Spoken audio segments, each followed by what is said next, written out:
Dear students, क्या आप जानते हैं सेलुलर कंटेंट क्या होता है, इसके अंदर कौन कौन सी सेल्स पाई जाती हैं, वो सेल्स कैसे प्रोड्यूस एंड फंक्शन करती हैं। तो जी हाँ, आज हम बात करेंगे ब्लड के सेलुलर कंटेंट के बारे में इसके अंदर पाई जाने वाली सेल्स के बारे में, वो सेल्स कैसे प्रोड्यूस होती हैं और कैसे वो फंक्शन करती हैं। तो शुरू करने से पहले मैं मनोज वर्मा आपका फिर से स्वागत करता हूं अपने YouTube channel MV nursing desk पर। अगर आप चैनल पर नए हैं तो प्लीज चैनल को सब्सक्राइब करें, बेल आइकन को प्रेस करें, जिससे आपसे कोई ऐसी वीडियो मिस ना हो। तो हम शुरू करते हैं सेलुलर कंटेंट के बारे में। सेलुलर कंटेंट क्या है? ये ब्लड का पार्ट है एक। इससे पहले हमने ब्लड का पहला पार्ट डिस्कस किया था जो था प्लाज्मा कंटेंट। अगर किसी बच्चे ने प्लाज्मा वाली वीडियो नहीं देखी है तो ऊपर आई बटन पे उसकी लिंक आ रही है, वहां से उसे वो देख सकता है। तो सेलुलर कंटेंट क्या है? सेलुलर कंटेंट ब्लड का हिस्सा है। किसका है? ब्लड का। This a part of blood. Blood के दो पार्ट होते हैं मेनली। प्लाज्मा कंटेंट, पहला था प्लाज्मा कंटेंट जो हम लास्ट वीडियो में डिस्कस कर चुके हैं।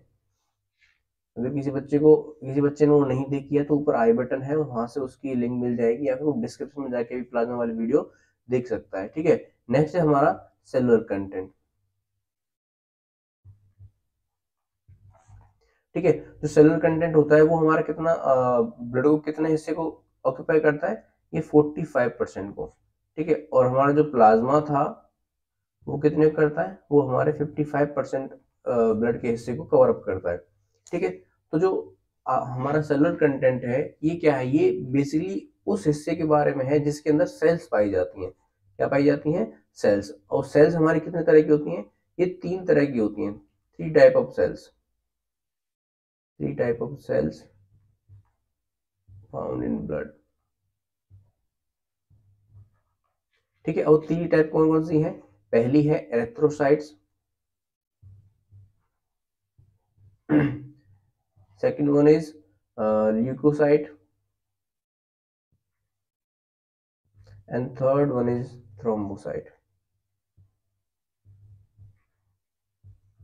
ठीक है, जो एरेथ्रोसाइट्स होती है उन्हें हम दूसरे नाम से भी जानते हैं।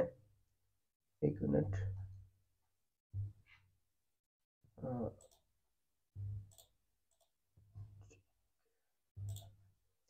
एरेथ्रोसाइट्स को हम दूसरे नाम से जानते हैं जो आपकी होती है आरबीसी, यानी कि रेड ब्लड सेल्स। ठीक है, ल्यूकोसाइट को दूसरे नाम से जानते हैं हम डब्ल्यूबीसी, जो होती है white blood cells, and thrombocyte is also known as platelets. एक मिनट,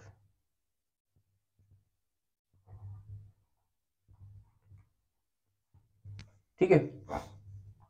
अब मेनली जो सेल्स होती हैं, जो हमारी ब्लड सेल्स होती हैं, वो कहाँ से प्रोड्यूस होती हैं? तो जितनी भी हमारी सेल्स हैं, जितनी भी हमारी ब्लड सेल्स हैं, ये तीनों तरह की सेल्स, ये एक जहां से शुरू होती है, जहां से इनकी फॉर्मेशन शुरू होती है, वो होती है स्टेम सेल। क्या होती है?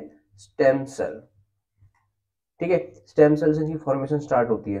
अब आगे जब स्टेम सेल से कोई ब्लड सेल बनेगी, स्टेम सेल से कोई भी ब्लड सेल बनेगी, तो इस प्रोसेस को जो ये हो रही है, जहां से स्टेम सेल से जो हमारी ब्लड सेल की फॉर्मेशन हो रही है, इस प्रोसेस को हम क्या बोलते हैं? This is known as haemopoiesis. Haemopoiesis,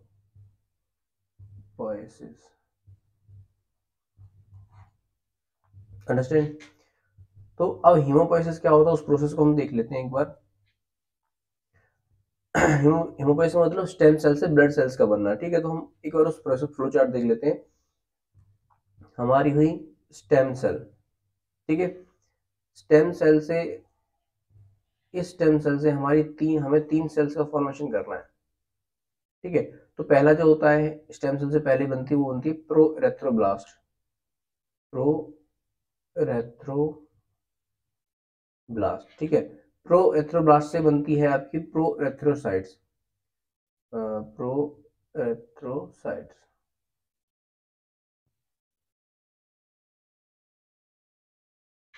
प्रोरेथ्रोसाइट से फिर आपकी आती है रेटिकुलोसाइट्स,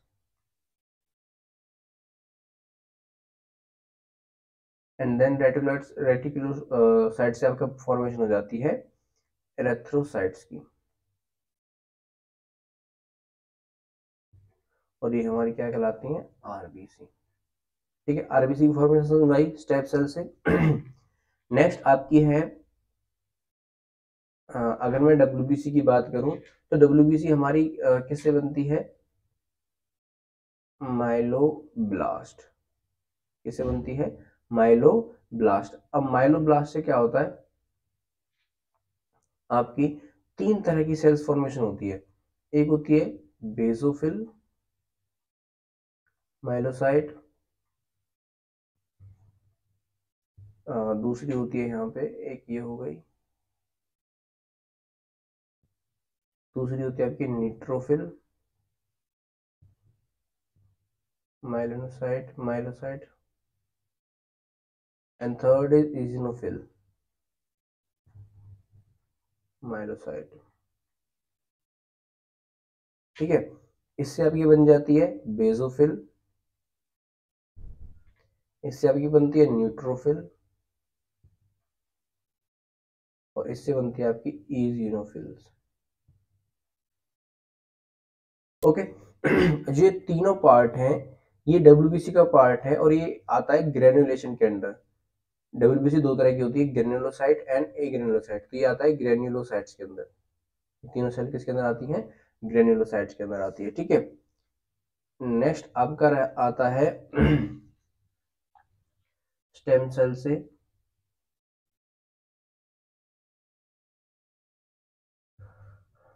इससे हमारा प्रोड्यूस होगा तीन सेल्स हम देख चुके WBC की। अब यहाँ पे होता है मोनोब्लास्ट। ठीक है, मोनोब्लास्ट से आपकी होती है मोनोसाइट, इधर होता है लिम्फोब्लास्ट, और से आपकी ड्राइव होती है, आपकी बाहर आती है लिम्फोसाइट। लिम्फोसाइट दो तरह की होती है, आपकी T lymphocyte and B lymphocyte.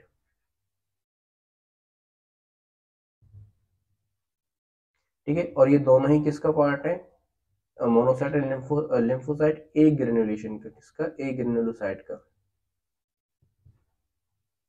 ठीक है, WBC की फॉर्मेशन समझ में आई। हेमोपोइसिस कैसे हो रहा है, लास्ट हमारे पास बचती है स्टेम सेल। क्या बचती है, सॉरी प्लेटलेट्स बचती हैं।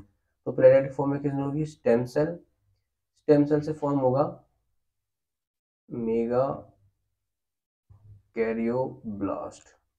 ओके, मेगा कैरियोब्लास्ट से आप डेवलप होगा मेगा कैरियोसाइट्स, और मेगा कैरियोसाइट से आपकी होंगी थ्रोम्बोसाइट, जिसे हम क्या क्या कहते हैं, प्लेटलेट कहते हैं। ठीक है, this is process of haemopoiesis. Haemopoiesis जिसके अंदर हमने तीनों सेल्स की फॉर्मेशन पढ़ ली है, RBC, WBC एंड थ्रोम्बोसाइट यानी कि प्लेटलेट्स। ठीक है, अब नेक्स्ट चलते हैं, देखते हैं कितना जो हर एक सेल उसका फंक्शन कैसे और क्या करती है। ठीक है, नेक्स्ट इज एरेथ्रोसाइट्स यानी कि रेड ब्लड सेल्स। क्या है ये, रेड ब्लड सेल्स है। तो जो रेड ब्लड सेल है ना, वो सबसे मेजर सेल आपकी है, यानी कि आपके ब्लड का जो, ब्लड के अंदर मैं सेलुलर कंटेंट की बात कर रहा हूँ, तो सेलुलर कंटेंट का 99% ऑफ जो कंस्टिट्यूएंट है वो कौन बनाता है, RBC बनाती है, यानी कि इतनी मात्रा में अब ब्लड के अंदर पाई जाएगी। ठीक है, इसके पास कोई न्यूक्लियस नहीं होता है, नो न्यूक्लियस।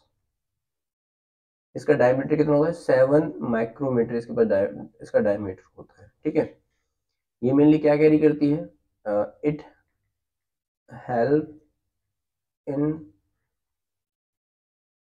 ट्रांसपोर्ट ऑक्सीजन, या फिर मैं बोलूँ गैसेस। ये गैसेस का ट्रांसपोर्ट करती है मेनली। ठीक है, उसमें आपकी O2 और CO2 आ जाता है। ओके, नेक्स्ट, अब आप जो इसका ये इमेज देख रहे हो RBC की, देखो ये की आउटर साइड है, वहां से ये थिक है, और इनर साइड से क्या है, थिन।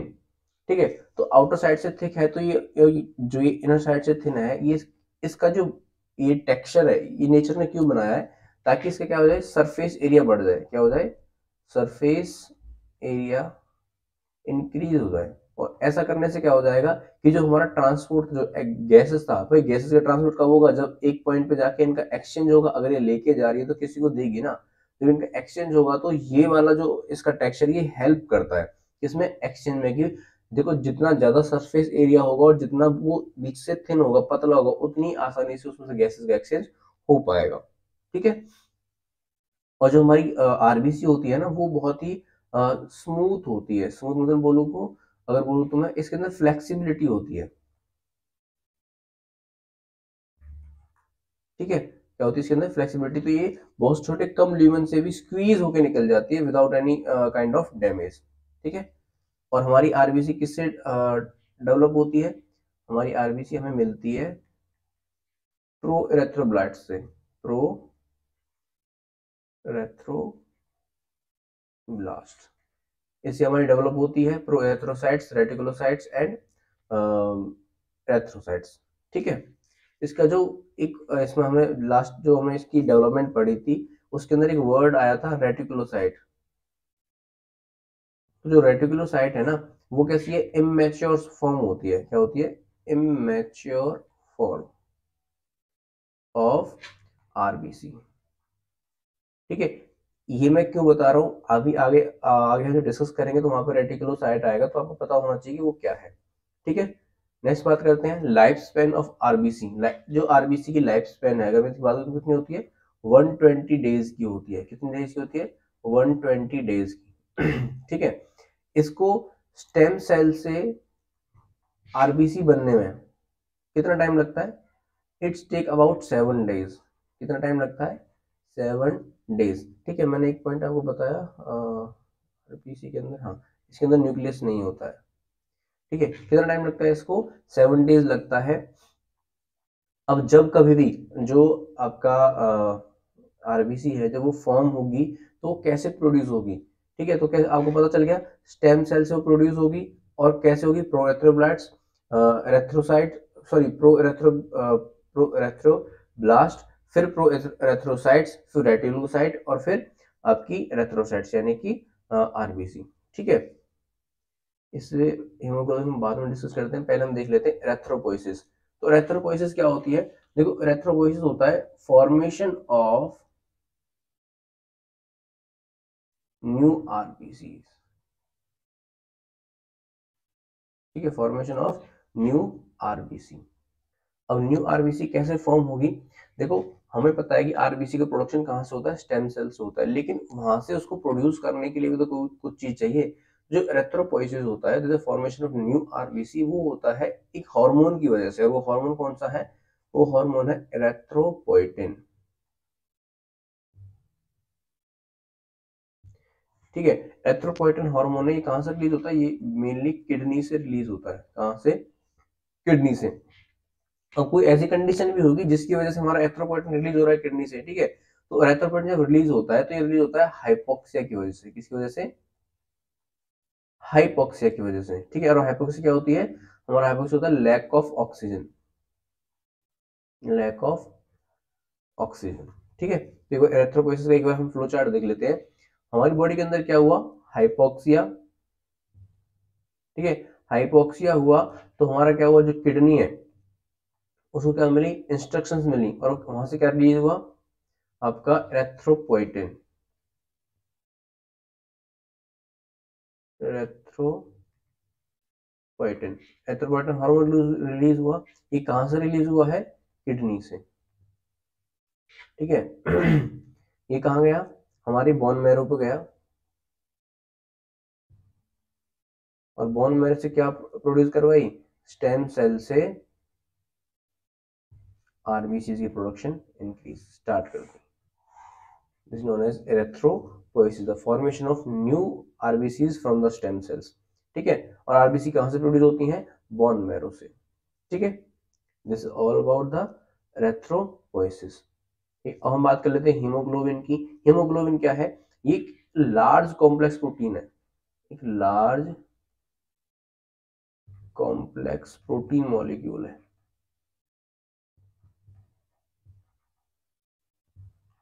ठीक है। अगर मैं हीमोग्लोबिन को तोड़ूं तो मेरे पास दो शब्द आएंगे, हीम प्लस ग्लोबिन। जो हीम है ना, वो एक large pigmented iron containing complex है, ठीक है। और जो ग्लोबिन है वो क्या है, एक प्रोटीन है, एक ग्लोबुलर प्रोटीन है।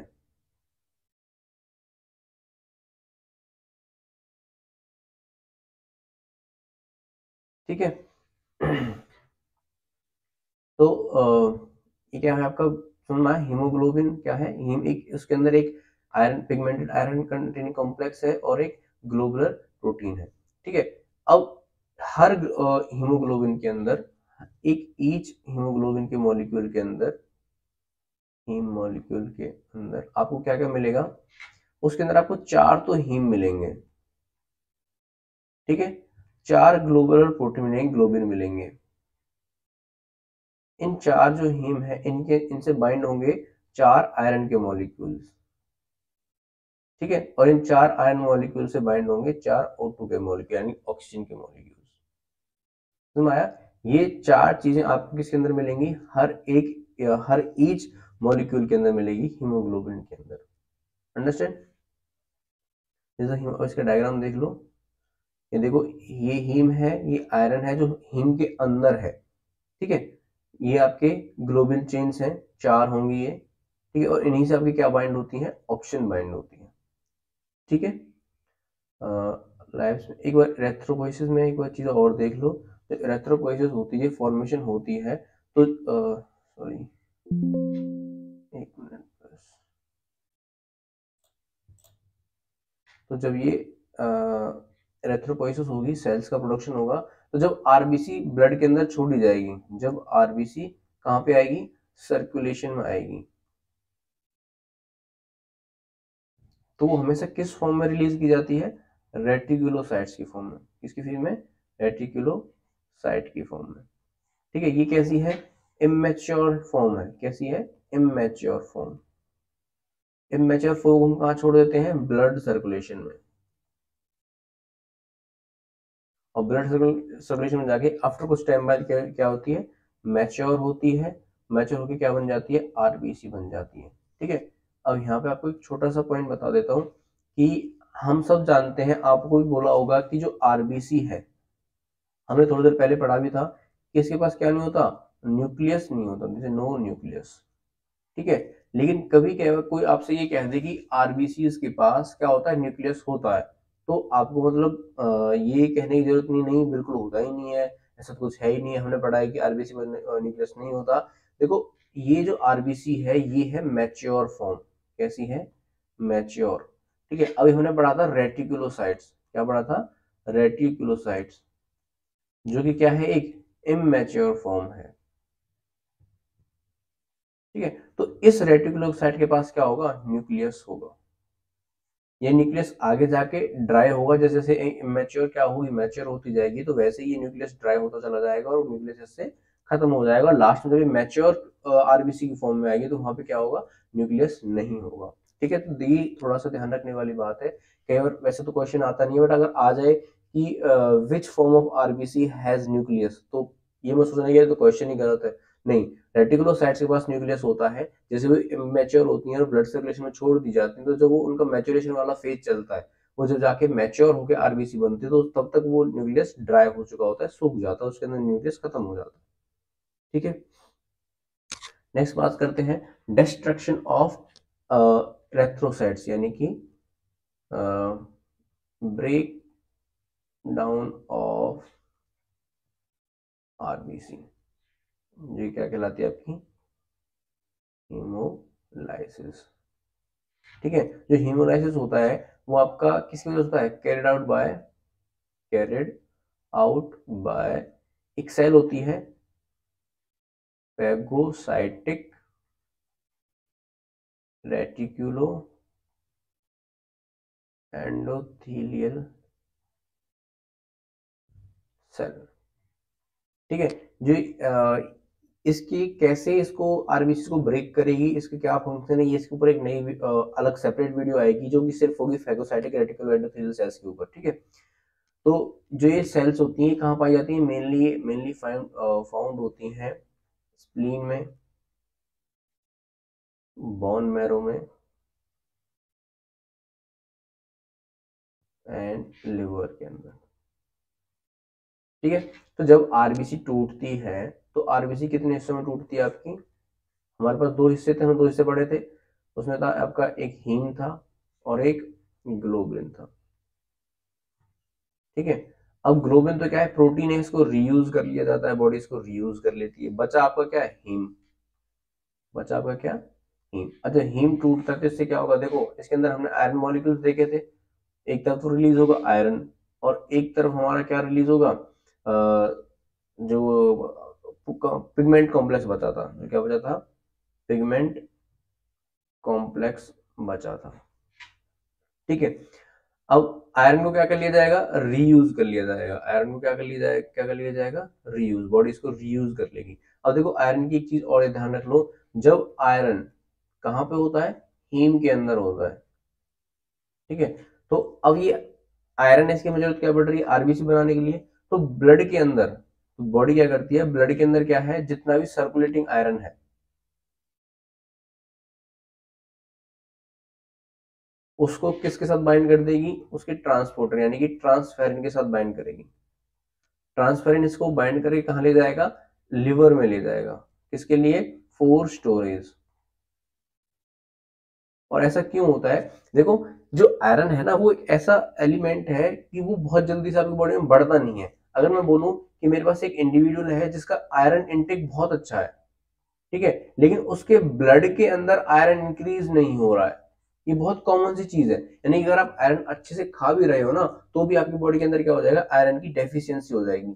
और आयरन क्या है, एक ऐसा कंपोनेंट है जो आपकी आरबीसी को फॉर्म करने में हेल्प करता है। तो बॉडी क्या करती है कि भाई उस कंडीशन में जाके कि आपको कभी आयरन आरबीसी की जरूरत पड़े लेकिन आपके पास आयरन नहीं है, ऐसी कंडीशन में फंसने से बेहतर है, बॉडी क्या करती है, प्लान बनाते वो क्या कहती है कि ब्लड के अंदर जितना भी आयरन है आपका, मतलब जितना सर्कुलेटिंग आयरन है, उसको उठाओ, उसको ट्रांसफेरेंस से बाइंड करो, ये इसका ट्रांसपोर्टर है, इसके साथ बाइंड करके कहाँ भेज दो, लिवर के अंदर भेज दो स्टोरेज के लिए, कि जब आगे इन केस कभी आरबीसी की प्रोडक्शन हमें करनी पड़ी तो हमें आयरन के लिए बॉडी की जो ब्लड सप्लाई है, जो सर्कुलेटिंग आयरन है, उसके ऊपर डिपेंड ना होना पड़े। अगर सर्कुलेटिंग आयरन से आपको आयरन मिल जाता है तो बहुत अच्छी बात है। अगर पेशेंट आयरन डेफिशिएंसी के अंदर है तो जो बॉडी है वो आरबीसी बनाने के लिए आयरन कहाँ से यूज करेगी, लिवर से यूज करेगी, जो उसने पहले स्टोर करवा दिया था।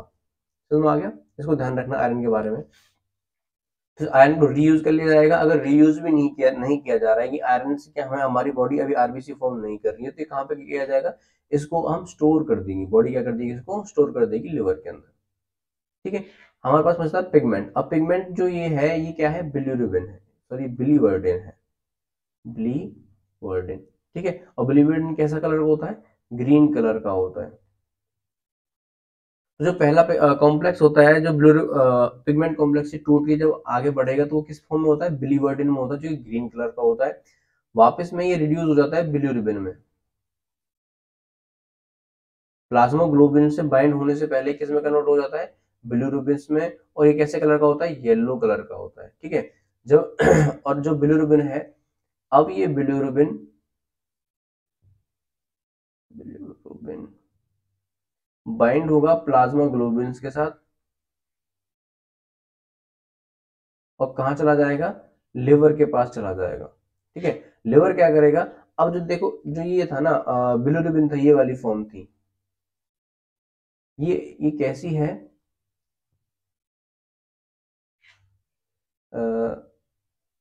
This is unconjugated. बिलिरुबिन दो तरह का होता है, कंजुगेटेड एंड अनकंजुगेटेड। और अगर मैं इसको दूसरे शब्दों में जानूं तो there is a fat soluble.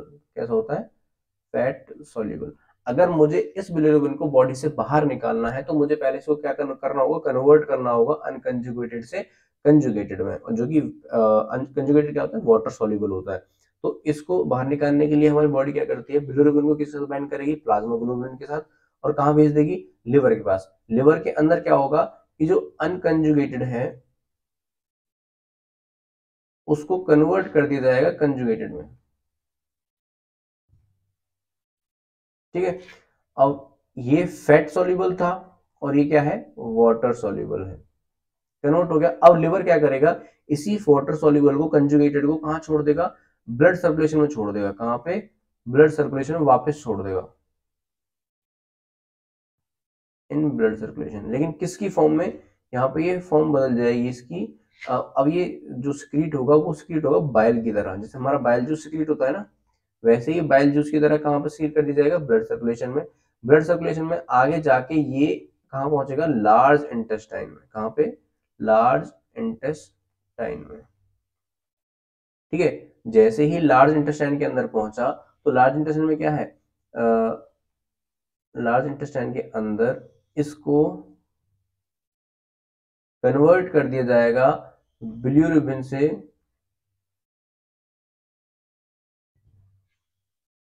Urobilinogen.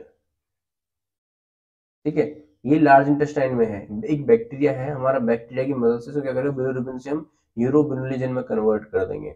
अब ये जो यूरोबिलिनोजन है ये फीसिस के थ्रू बाहर निकलेगा। ठीक है, लेकिन हमारी बॉडी में जो इसका अमाउंट है वो बहुत ज्यादा है कि इतना हम अमाउंट क्या नहीं कर सकते हैं, फीसिस के थ्रू यानी कि स्टूल के थ्रू बॉडी से बाहर नहीं निकाल सकते हैं। तो बॉडी क्या करेगी, इस यूरोबिलिनोजन के दो हिस्से करेगी। ठीक है, इस यूरोबिलिन के 50% इधर ले लिया हमने और 50% इधर ले लिया। इस 50% के कर लेगी वो रीएब्जॉर्ब करेगी, यानी कि लार्ज इंटेस्टाइन से वापस ब्लड के अंदर डालेगी। रीएब्जॉर्ब किया, अब रीएब्जॉर्ब करके बॉडी इसी यूरोबिलिनोजन को कन्वर्ट कर देगी यूरोबिलिन में, यूरोबिलिन में, और इस यूरोबिलिन को निकाल देगी यूरिन के थ्रू। ठीक है, तो 50% का हिसाब किताब कर दिया उसने, इसको ठिकाने लगा दिया, ये रीअब्जॉर्ब किया, यूरोबिलिनोजन को यूरोबिलिन में कन्वर्ट किया और उसको कहाँ डाल दिया, आपको यूरिन के थ्रू बॉडी से बाहर निकाल दिया। बचा ये 50%, तो इसको कहाँ निकाल दो, फीसिस के थ्रू बाहर निकाल दो, स्टूल के थ्रू बाहर निकाल दो। जब स्टूल के थ्रू बाहर निकालेंगे तो इसको, तो जो यूरोबिलिनोजन है ये क्या है, फीसिस को एक ब्राउन कलर का कैरेक्टरिस्टिक देता है, कैसे देता है, ब्राउन कलर। ठीक है, और ये ब्राउन कलर किसकी वजह से होता है, हमारा यूरोबिलिनोजन की वजह से होता है, यानी कि जो स्टूल है, अगर मैं बोलूं स्टूल है, उसका जो कलर है वो कैसा है, ब्राउन। एक कैरेक्टरिस्टिक कलर है, नॉर्मल कलर है इस किसका, स्टूल का। तो ये ब्राउन कलर आती है, इसकी जो ब्राउन अपीयरेंस आती है किसकी वजह से आती है, एक पिगमेंट की वजह, हमारे बिलिरुबिन पिगमेंट की वजह से आती है। और इस पिगमेंट का जो नाम है, हम यहाँ पे क्या इसको किस नाम से जानते हैं, हम इसको नाम से जानते हैं स्टरकोबिलिन, स्टरकोबिलिन। अगर कभी क्वेश्चन आ जाए कि which pigment present in the faeces for its brown colour characteristic, तो किसकी वजह से होता है, स्टरकोबिलिन। पिगमेंट का वो कौन सी फॉर्म है, स्टरकोबिलिन है। ठीक है, this is the destruction of RBCs. कैसे आरबीसी डिस्ट्रिक्ट होती है, उससे कैसे क्या क्या चीजें निकलती हैं, वो चीजें कैसे बॉडी में सेटल डाउन होती हैं। ठीक है, नेक्स्ट बात करते हैं ल्यूकोसाइट्स, वाइट ब्लड सेल्स। ये मेनली किसके लिए किसके रेस्पॉन्सिबल होती हैं, रेस्पॉन्सिबल फॉर इम्यूनिटी। आपको जो प्रोटेक्शन देती है वो कौन सी सेल्स होती हैं, आपकी व्हाइट ब्लड सेल्स होती हैं। इनके पास क्या नहीं होता है, हीमोग्लोबिन नहीं होता है।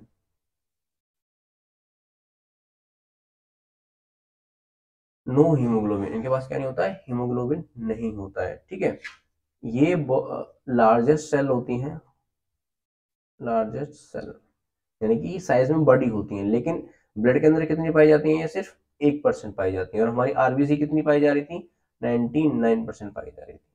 ओके,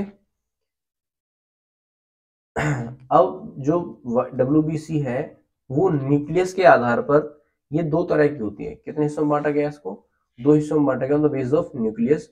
तो पहला होगा ग्रेन्युलोसाइट और दूसरा होता है ए ग्रेन्युलोसाइट। ठीक है, WBC कितने तरह की होती है, दो तरह की होती है, ग्रेन्युलोसाइट एंड ए ग्रेन्युलोसाइट। अगर मैं बात करूं किसकी, ग्रेन्युलोसाइट्स की, तो ग्रेन्युलोसाइट्स क्या होती हैं, the blood cells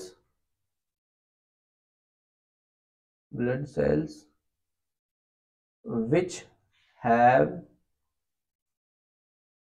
granulated nucleus, इनके जो न्यूक्लियस वो कैसा है, ग्रेनुलेटेड। या फिर मैं बोलूं, अगर इसको ऐसे ना लिख के मैं लिखूं, the blood cell which have multi lobe nucleus.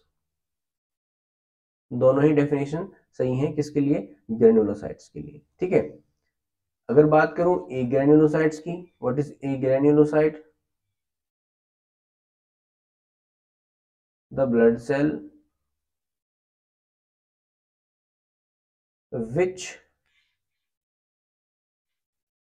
do not have any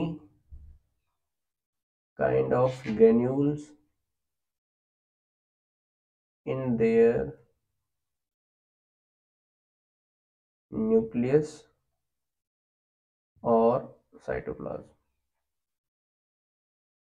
understand, वो क्या होती हैं? ए ग्रेन्युलोसाइट्स होती हैं। अब ग्रेन्युलोसाइट कितने तरह की होती हैं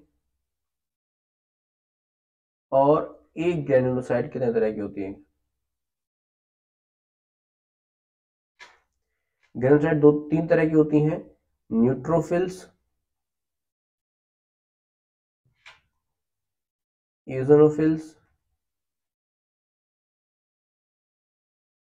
एंड आपकी बेजोफिल्स। ठीक है, एक ग्रेन्युलोसाइट कितने तरह की होती है? दो तरह की होती है, मोनोसाइट एंड लिम्फोसाइट।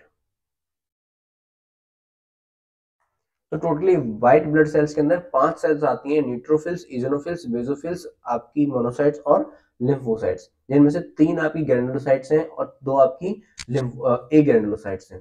ठीक है, अगर मैं बात करूं ग्रेन्युलोसाइट्स, चलो ग्रेन्युलोसाइट की हम बात कर लेते हैं पहली सेल के बारे में, जो है आपकी न्यूट्रोफिल। क्या है? न्यूट्रोफिल। न्यूट्रोफिल कहां से ड्राइव होती है? ये हमारी ड्राइव होती है माइलोब्लास्ट से। कहां से? माइलोब्लास्ट से। और माइलोब्लास्ट से क्या होती है? न्यूट्रोफिल माइलोसाइट,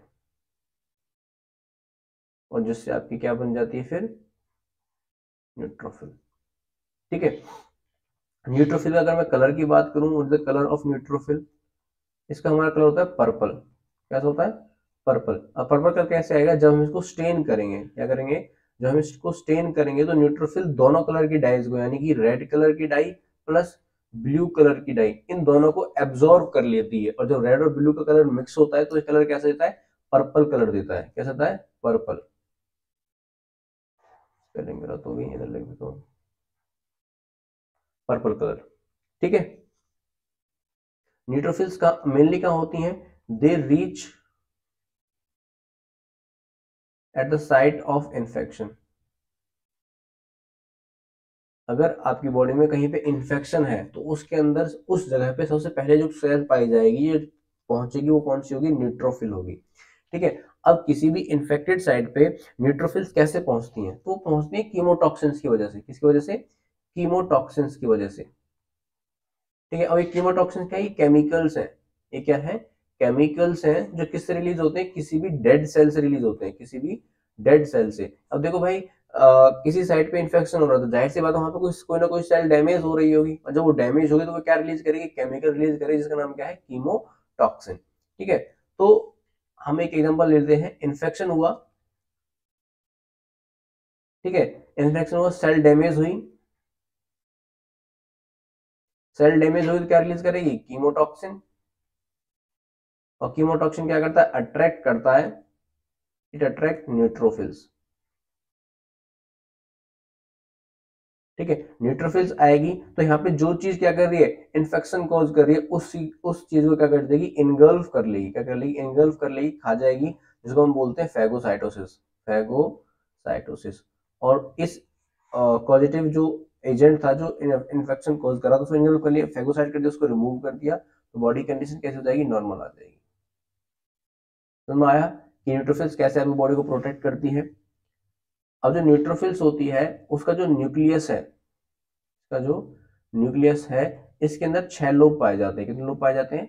6 लोब पाए जाते हैं। ठीक है, इसके अंदर जो ग्रेन्यूल्स होते हैं, उनके अंदर लाइसोसोम एंजाइम होता है। कौन सा एंजाइम होता है? लाइसोसोम, जो किसी चीज को तोड़ने के लिए हम यूज करते हैं। ठीक है, और इसकी जो लाइफ स्पैन होती है वो कितनी होती है? 6 to 8 आवर्स।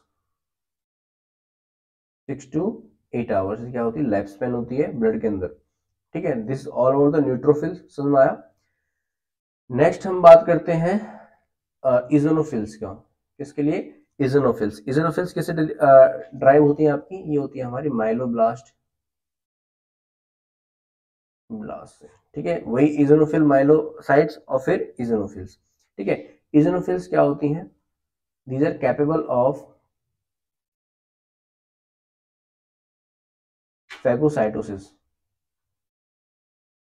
यानी कि ये किसके लिए कैपेबल होती हैं? फैगोसाइटोसिस की तरह के लिए कैपेबल हो। जैसे आपकी न्यूट्रोफिल्स काम कर रही थी ना फैगोसाइटोसिस का, वैसे ये भी काम करती है फैगोसाइटोसिस की तरह, फैगोसाइटोसिस के लिए। अब जो इजोनोफिल्स होती है उसमें एक कमी होती है कि ये लेस एक्टिव होती हैं, लेस एक्टिव एज न्यूट्रोफिल्स। यानी कि हमने क्या देखा था कि लास्ट उसमें कि भाई किसी भी साइट पे इन्फेक्शन हुआ तो वहां पे सबसे पहले कौन पहुंचता है? न्यूट्रोफिल्स पहुंचती हैं, लेकिन इजोनोफिल्स उनके कंपैरिजन में लेस एक्टिव होती हैं। समझ में आया?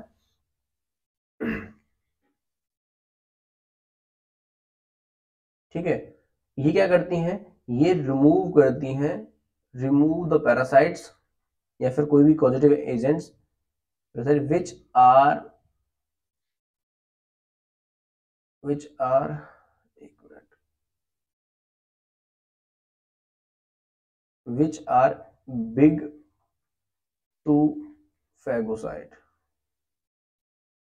यानी कि जिस पैरासाइट को, जिस बैक्टीरिया को सेल फैगोसाइटिस की तरफ के थ्रू निकाल नहीं सकती बॉडी से, उनको कौन ट्रीट करता है? इजोनोफिल्स ट्रीट करती हैं, ठीक है। इनके जो इसका जो ग्रेन्यूल्स हैं, उन ग्रेन्यूल्स के अंदर केमिकल्स प्रेजेंट्स होते हैं। अब ये केमिकल्स दोनों तरह से काम करते हैं। कभी ये क्या करवाते हैं? इन्फ्लेमेशन कॉज करवा देते हैं किसी भी साइट के अंदर, और कभी ये एक ऐसा केमिकल रिलीज करता है जो आ, आपकी बॉडी में, मतलब जो इन्फ्लामेटरी रीजन्स हैं, जो एलर्जिक रीजन्स हैं, उसको ट्रीट करता है। तो ये केमिकल रिलीज कर, जिसका नाम होता है हिस्टामिनेज। हिस्टामिनेज, और हिस्टामिनेज क्या करता है? ये ब्रेक डाउन करता है, ब्रेक डाउन ऑफ हिस्टामाइन, ठीक है। Break down of histamine. और हिस्टामाइन क्या है? हमारा एलर्जिक कंपोनेंट है। तो ये क्या था आपका? आपका इजोनोफिल्स के बारे में थी। और इजोनोफिल्स का जो कलर है वो किस, अगर मैं किसी कलर की बात करूँ, what is the colour of eosinophils? ये होता है रेड कलर। कैसे कलर की होती है? रेड। यानी कि ये रेड कलर मैं क्यों बोल रहा हूँ? जब मैं इसको स्टेन करूंगा, क्या करूंगा? इसको स्टेन करूंगा, तो जब मैं रेड डाई से स्टेन करूंगा तो ये इस रेड डाई के कलर को एब्जॉर्ब कर लेगी। समझ में आ गया? इसलिए इसका कलर कैसा है? रेड कलर का है। नेक्स्ट चलते हैं बेजोफिल्स। बेजोफिल्स आपकी कहाँ से ड्राइव होती हैं? माइलोब्लास्ट से। कहाँ से? माइलोब्लास्ट। और जो आपकी क्या, इसका क्या आएगी? बेजोफिल, बेजोफिल माइलोसाइट्स, माइलोसाइट, ठीक है। अब बेजोफिल माइलोसाइट है, इससे आपकी क्या ड्राइव हो जाएगी? बेजोफिल्स ड्राइव हो जाएंगे, ओके। अब इनका मैं कलर की बात करूं, what is the colour of basophils? तो इनका कलर होता है ब्लू। कैसा कलर होता है इनका? ब्लू कलर होता है। क्यों? जब इनको स्टेन किया जाएगा तो कौन सी डाई को स्टेन करेंगे? ये करेंगे मिथाइलिन ब्लू को। मिथाइलिन ब्लू कलर की डाई को एब्जॉर्ब कर लेगी, जिसका कलर कैसा आता है? इसका ब्लू कलर आता है, ठीक है। अगर मैं इनकी ग्रेन्यूल्स की बात करूं तो जो बेजोफिल्स के क्या है? ग्रेन्यूल्स हैं। इन ग्रेन्यूल्स के अंदर दो तरह की कंपोनेंट्स पाए जाते हैं, टू टाइप ऑफ कंपोनेंट्स।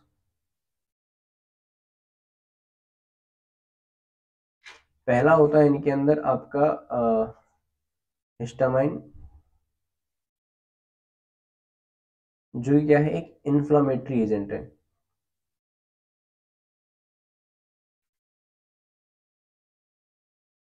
ठीक है। दूसरा इसके अंदर पाया जाता है आपका हेपेरिन, जो क्या है? आपका एक एंटीकोगुलेंट है,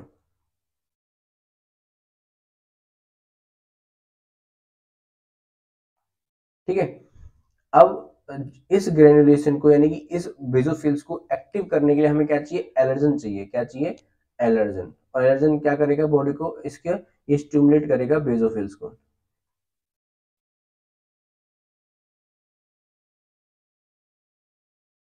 ठीक है। अब देखो कैसे काम करते हैं, एक बार हम देख लेते हैं कि तीनों जो न्यूट्रोफिल्स, इजोनोफिल्स और बेजोफिल्स है कैसे काम करती हैं। बेजोफिल्स के अंदर हमने देखा हेपेरिन और आपका जो हिस्टामाइन है क्या फंक्शन, देखो हेपरिन क्या है, एंटीकोगुलेंट है, ठीक है। मान के चलो किसी साइड पे क्या हुआ, ये हमारा कोई बॉडी सेल है, ठीक है, यहाँ पे क्या है, एंटीजन आ गया, एक एलर्जन आ गया, ये एलर्जन आया, यहाँ पे क्या होगी, इन्फेक्शन होगी, इन्फेक्शन हो रहा है, तो जाहिर सी बात है जब एंटीजन वहां पे आएगा तो यहाँ पे कौन सी सेल होगी, बेसोफिल आई, बेसोफिल आई को क्या रिलीज करेगी, हिस्टामाइन प्लस हेपरिन, ठीक है। जैसे हिस्टामाइन हुआ तो क्या करेगा, इन्फ्लामेशन कॉज करेगा, क्या कॉज करेगा, इन्फ्लामेशन, ठीक है। और हेपरिन क्या है, एंटीकोगुलेंट है, ठीक है।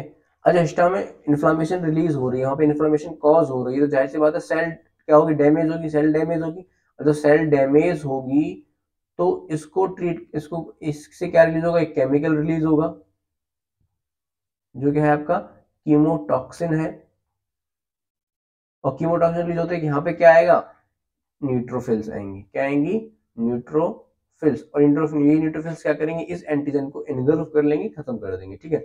ये तो हमारा समझ में आ गया, हिस्टामिन का रोल समझ में आ गया भाई, उसने इन्फ्लेमेशन कॉज करवाई, इन्फ्लेमेशन कॉज होगी, थोड़े बहुत सेल डैमेज होंगे जिससे केमिकल्स रिलीज होंगे, और वो केमिकल्स किसको अटैक करते हैं, न्यूट्रोफिल्स को। लेकिन इस एंटीकोगुलेंट का क्या फंक्शन है, देखो जब ये इन्फ्लेमेशन कॉज हो रही थी, जो मैसेज जा रहा था न्यूट्रोफिल्स के लिए, और न्यूट्रोफिल्स ट्रेवल करके कहाँ आ रही थी, उस साइट पे आ रही थी, वो किससे ट्रेवल करेंगी, वो ब्लड से ट्रेवल करेंगी, क्या करेंगी, ब्लड से। तो जो एंटीकोगुलेंट है ये क्या करता है, ये जो हेपरिन है, ये हेपरिन है, ये इसकी ब्लड की जो विस्कोसिटी है, यानी कि उसका गाढ़ापन है, उसको डिक्रीज कर देता है, कैसे कर देता है, डिक्रीज, यानी कि जितना पतला खून होगा वो इतनी जल्दी से ट्रेवल करेगा। तो एंटीकोगुलेंट क्या करता है, हेपरिन क्या करता है, ब्लड को थिन कर देता है, जिससे वो ट्रेवल होता है, फास्ट ट्रेवल होता है, और जितना ज्यादा जितनी फास्ट ट्रेवल होगा उतनी जल्दी वहां पे न्यूट्रोफिल्स कहाँ पहुंचेंगी, आपकी साइट पे पहुंच जाएंगी।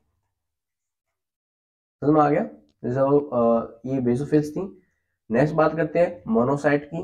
मोनोसाइट कहाँ से ड्राइव होती हैं, मोनोब्लास्ट से ड्राइव होती हैं, ओके। मोनोसाइट ये हमारी दो तरह की होती हैं, मोनोसाइट हमारी क्या किस तरह की होती है, दो तरह की होती हैं। इनमें से जो इसकी एक टाइप है वो कहाँ होती है, हमारी वस्कुलर के अंदर, कहाँ पे, वस्कुलर के अंदर, और ये कैसी होती है, मोटाइल प्लस फैगोसाइटिक, ठीक है। कुछ मोनोसाइट सेल्स कहाँ होती हैं, वस्कुलर के अंदर होती हैं, जो कैसी होती है, मोटाइल और फैगोसाइटिक होती हैं। और कुछ कहाँ चली जाती हैं, टिश्यूज के अंदर चली जाती हैं, कहाँ पे, टिश्यूज के अंदर, और वो वहां जाके क्या बन जाती हैं, मैक्रोफेज कहलाती हैं, क्या कहलाती हैं, मैक्रोफेज, ओके। अब जो ये दोनों टाइप हैं, ये एक वस्कुलर वाला और टिश्यू वाला, ये दोनों सेल मिलके क्या रिलीज करती हैं, इंटरल्यूकिन फर्स्ट, इंटरल्यूकिन फर्स्ट, ये केमिकल है, एक केमिकल है, या फिर बोलूं एक स्टिमुलेंट है, ठीक है, जो बॉडी को आगाह करेगा किसी भी इन्फेक्शन के उसमें, ठीक है। जब इंटरकरेंट फर्स्ट रिलीज होगी तो क्या करता है, ये बॉडी टेम्परेचर को इंक्रीज कर देता है, इंक्रीज बॉडी टेम्परेचर। अगर बॉडी के अंदर क्या हो रहा है, कोई बैक्टीरियल इन्फेक्शन हो रहा है, अगर कोई बैक्टीरियल इन्फेक्शन हो रहा है तो इंटरल्यूकिन फर्स्ट क्या करेगा, बॉडी टेम्परेचर को इंक्रीज कर देगा, जो हमारी बॉडी का डिफेंस मैकेनिज्म है, ठीक है। दूसरा क्या करता है, जो लिवर है, जो उससे क्या प्रोड्यूस करवाएगा, production of globulins, of globulins, वहां से उसका प्रोडक्शन करवाएगा। थर्ड क्या करेगा, ये रिलीज करवाएगा, release of activated T lymphocytes, और टी लिम्फोसाइट्स किस लिए हमारी क्या होती है, इम्यूनिटी के लिए होती है, हम आगे देखेंगे टी लिम्फोसाइट्स। जब इंटरक्यूलिन फर्स्ट रिलीज होता है तो ये तीन चीजें करवाता है, ठीक है, और ये किससे रिलीज होता है, मोनोसाइट से रिलीज होता है, किससे, मोनोसाइट से, ठीक है। लिम्फोसाइट्स की बात करूं तो लिम्फोसाइट्स क्या है, अभी किससे ड्राइव होती हैं, ये आपकी होती हैं मेगा कैरियोब्लास्ट से, ठीक है, मेगा कैरियोब्लास्ट से। अब जो लिम्फोसाइट्स होती हैं वो स्मॉल होती है साइज में, कैसी होती है, small in size, small in size. और जो आपकी मोनोसाइट्स होती हैं ये लार्ज होती हैं, large in size, but have small nucleus, ठीक है। और जो आपकी लिम्फोसाइट्स हैं वो साइज में स्मॉल होती हैं बट हैव लार्ज न्यूक्लियस, ठीक है। लिम्फोसाइट छोटी होती हैं, 2 to 4 माइक्रोमीटर इनका डायमीटर होता है, अंडरस्टैंड। इनके जो ग्रेन्यूल्स होते हैं, इनका जो मतलब इसका जो न्यूक्लियस होता है, इस न्यूक्लियस में कोई ग्रेन्यूल्स नहीं होते, लेकिन इसके अंदर क्या होते हैं, कुछ ऐसे कंपाउंड्स होते हैं, केमिकल होते हैं जो क्या करते हैं, सॉरी इसमें नहीं आएगा, इसको यहाँ से हटा देते हैं, ये इसी का नहीं है, लिम्फोसाइट का नहीं है।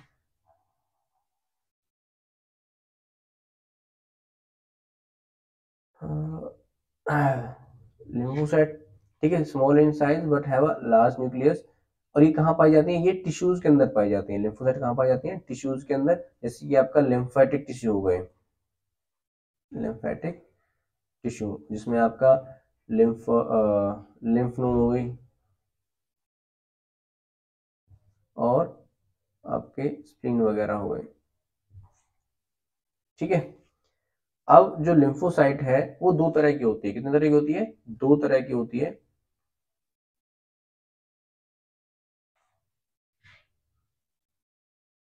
T lymphocyte and B lymphocyte. जो टी लिम्फोसाइट होती है वो सेल मीडिएटेड इम्यूनिटी देती है हमें, कैसे देती है, सेल मीडिएटेड इम्यूनिटी। और जो बी लिम्फोसाइट होती है वो हमारी रेस्पॉन्स होती है ह्यूमोरल इम्यूनिटी के लिए, ह्यूमोरल इम्यूनिटी, ठीक है। अब व्हाट इज द ह्यूमोरल और सेल मीडिएटेड, देखो जो सेल मीडिएटेड होती है ना, यानी कि ये कह रहा है कि इम्यूनिटी प्रोवाइड की जाएगी, ये क्या करेगी, इम्यूनिटी प्रोवाइड करेगी, लेकिन किसकी मदद से, सेल्स की मदद से। मान के चलो कोई एंटीजन आया, इस एंटीजन को खत्म करने के लिए जो टी सेल्स है, टी लिम्फोसाइट्स, वो क्या रिलीज करेंगी, मैक्रोफेजेस सेल्स रिलीज करेंगी, क्या करेंगी, मैक्रोफेज सेल्स। और ये मैक्रोफेज सेल्स क्या करेंगी, इस एंटीजन को जाके इनगल्फ कर लेंगे, ठीक है। तो इस जैसे इसको इनगल्फ किया तो इसके क्या जो एंटीजन था जो डिजीज कॉज कर रहा था उसको इनगल्फ कर लिया, बॉडी से बाहर निकाल दिया, तो ये क्या हो गई, एक इम्यूनिटी प्रोटेक्शन हो गई आपकी। तो ये कैसी प्रोटेक्शन है, जो किसी सेल की मदद से की जा रही है, तो हम बोलते हैं सेल मीडिएटेड। तो आपकी जो टी सेल है वो तीन तरह की होती है, cytotoxic T cell, cytotoxic T cell, helper T cell and regulatory T cell,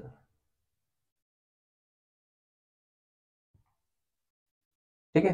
अगर अब मैं बात करूं बी लिम्फोसाइट्स की,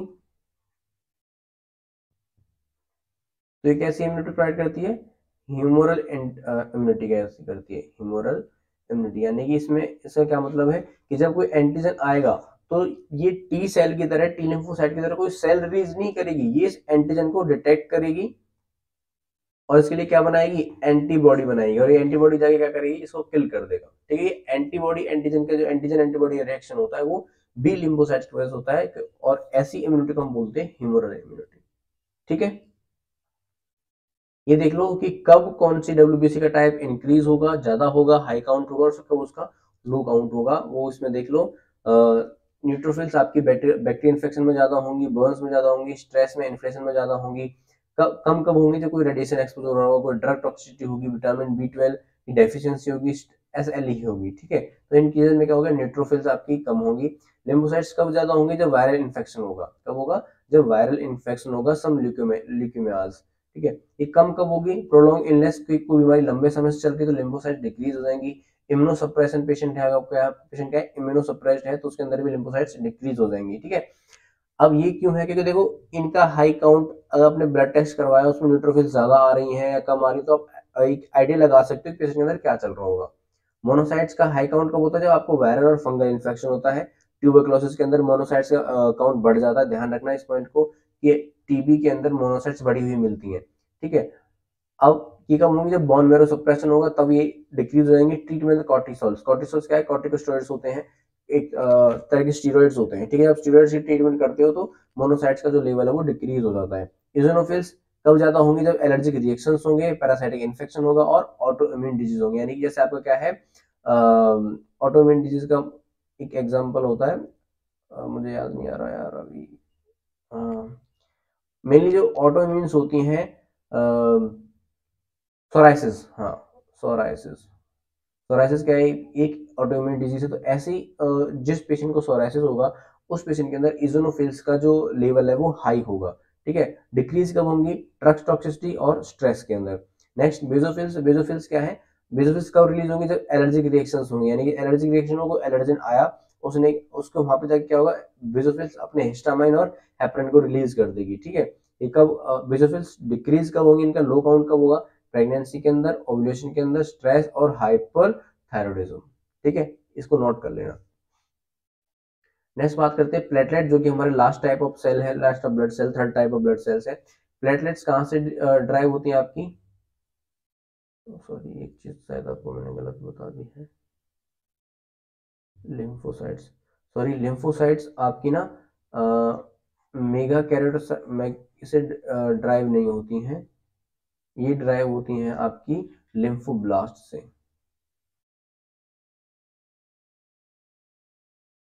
ठीक है। इसको ध्यान रखें, इसको करेक्ट कर लेना अपना।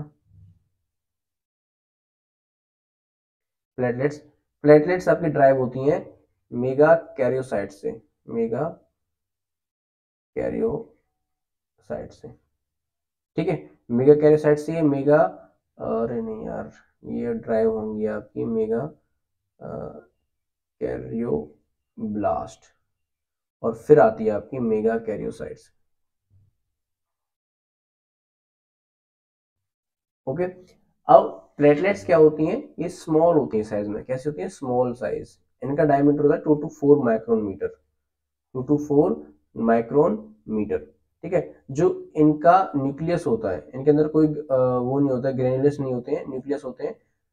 तो जो इसका जो एक, नो ग्रेन्यूल्स, इनका जो न्यूक्लियस है या फिर बोलूँ साइटोप्लाज्म है, उस साइटोप्लाज्म में क्या होता है, कुछ ऐसे कंपाउंड्स होते हैं जो किस में हेल्प करते हैं? ब्लड क्लॉटिंग में हेल्प करते हैं। किसमें?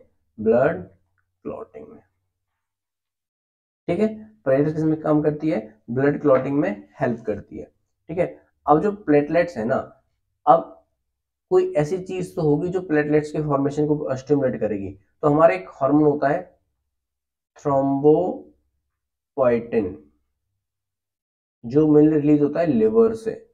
कहां से? लिवर से, ठीक है। ये से रिलीज होता है, ये क्या करता है? Stimulate, it stimulate the production of platelets, या फिर बोलूं थ्रोम्बोसाइट्स, ठीक है। अब जितनी भी आपकी प्लेटलेट्स बनती हैं उनका 1/3 पार्ट बॉडी क्या कर लेती है? इनको स्टोर कर लेती है। क्या कर लेती है? स्टोर। और कहाँ पे स्टोर करती है? स्प्लीन के अंदर स्टोर करती है। कहाँ पे? स्प्लीन के अंदर। ताकि जब आगे इन फ्यूचर में कभी ब्लीडिंग हो, कोई ट्रॉमा हो, ब्लीडिंग हो, तो उसको कोगुलेट करने के लिए हमें, हमारे पास क्या हो, इनफ अमाउंट में क्या हो, ऑफ प्लेटलेट्स हमारे पास प्रेजेंट हो,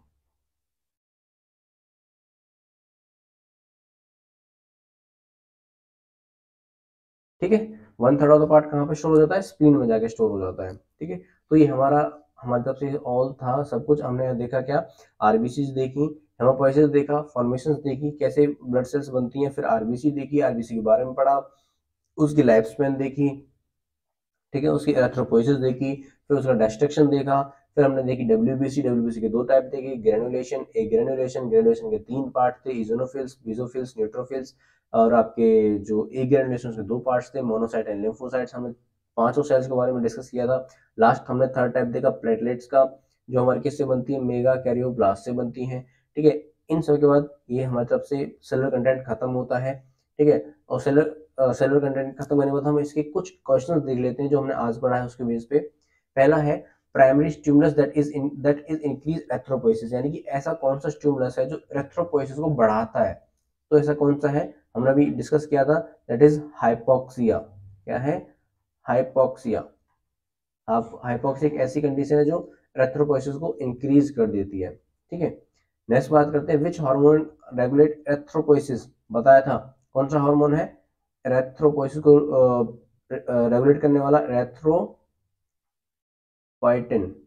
और ये कहां से रिलीज होता है, रिलीज बाय द किडनी। ठीक है, नेक्स्ट हम बात करें, which transport iron from blood and where it stored, मैंने बात की थी जब हम हीम के बारे में पढ़ रहे थे कि जो आयरन है, सर्कुलेटिंग आयरन है, उसको किसके साथ बाइंड कर दिया जाता है, ट्रांसफेरिन के साथ, तो इसका ट्रांसपोर्टर कौन है, ट्रांसफेरिन, और इसको कहाँ स्टोर करता है जाके, लिवर के अंदर, कहाँ स्टोर करता है, लिवर के अंदर। ठीक है, next, what is the colour of biliverdin, जो मैंने डिस्ट्रक्शन ऑफ आरबीसी पढ़ाई थी उसके अंदर जो हीम वाला पार्ट था उसको जब हम देख रहे थे तो वहां पे क्या आया था, बिलीवर्डिन आया था, जो पहला फॉर्म थी पिगमेंट की, तो इसका कलर कैसा होता है, ग्रीन कलर, कैसा होता है, ग्रीन कलर। ठीक है, next, name of the brown bilirubin pigment found in the pieces, उसी टाइम पे बिलीवर्डिन का जो लास्ट फॉर्म थी पिगमेंट की वो कौन सी होती है, स्टरकोबिलिन, स्टरकोबिलिन। ठीक है, next, which colour of the dye eosinophil stain, eosinophil का कलर कैसा था, रेड, और ये क्यों था, क्योंकि रेड कलर की डाई को स्टेन कर रहा है, तो इसका आंसर क्या हुआ, red dye. Next, which cell produce interleukin first, interleukin first एक केमिकल था जो कौन सी सेल प्रोड्यूस कर रही थी, बताओ, मोनोसाइट्स। ठीक है, which hormone stimulate platelet production, अभी बताया लास्ट में, दैट इज थ्रोम्बोपोइटिन, थ्रोम्बोपोइटिन क्या स्टिमुलेट करती है, प्रोडक्शन ऑफ थ्रोम्बोसाइट्स।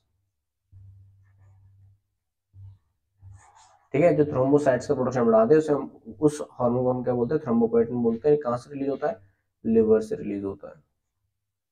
ठीक है, थैंक यू, हमारी तरफ से इतना ही, हमने ब्लड सेलुलर कंटेंट देख लिया है, उससे रिलेटेड कुछ क्वेश्चंस देख लिए हैं। अगर आपको इस पूरे वीडियो में सेशन में कोई डाउट है तो प्लीज मुझे कमेंट सेक्शन में बताओ, मैं उसका रिजोल्यूशन दूंगा आपको। अगर आपको वीडियो लाइक आई है तो प्लीज चैनल को सब्सक्राइब करें, बेल आइकन को दबाएं, जिससे आपसे ऐसी वीडियोस मिस ना हो, और अपने सारे फ्रेंड्स के साथ शेयर करें। Okay, thank you.